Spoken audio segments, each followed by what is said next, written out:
Alright, so this is the last week in my DUP program. This is week 11, maybe 12, give or take a few deloads. That's how we got to that number. This week was a lot of heavy singles, 3s and 5s, a lot less volume, but pushing the heavy loads a bit more. All in all, this program is really good. I was making a lot of progress, and I haven't really plateaued. I made a lot of strength gains on my squat, bench, and deadlift. My bench was the weakest. It didn't really go up as much as I wanted it to. I do think one thing I'd change next time around is just to increase my volume or frequency with bench. That's something I've always responded to. And before, when I started this program, the bench volume was not really a lot compared to the squat and deadlift. There were definitely a lot more heavy singles and heavier low volume sets, but I think I would have benefited from another day, extra day of just more frequency, more volume. So that's something I might change in the next go around.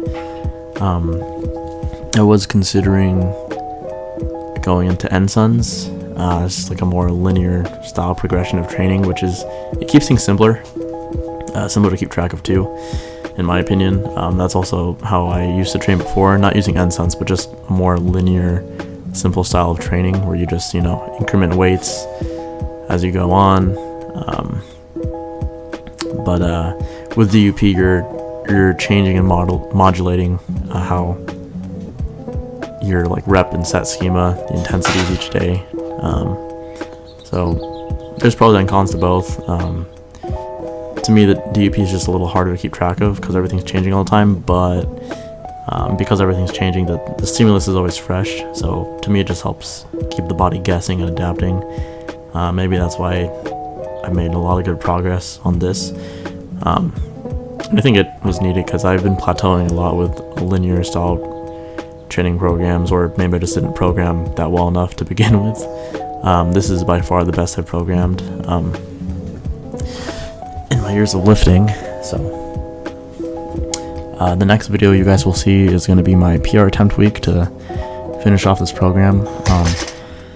By the time this video comes out, I'll already have done a squat PR, and I did already try my bench PR, which I failed, but the failed rep I did, they felt way better than when I first attempted it a long time ago. So I still think that's good, even though I failed. My deadlift PR, still never attempted it yet. So you'll see that video maybe in a week or two once I have all the clips edited together. Maybe I'll do a physique check too, just to see how everything's finished off. My current numbers as of this video is a 335 squat, a 235 bench, and a 405 deadlift. Currently I'm at 134 pounds. But when I did those PRs, I was actually around the 132 pound range. Well, I was always fluctuating between 132 and 134, but for my latest PR, I was at 132. So all in all, strength was going well, program went well, and you'll see the PR vid next week. Hopefully things go smoothly. Otherwise, I'll keep videos coming with my lifting progress. So yeah, I think that's it.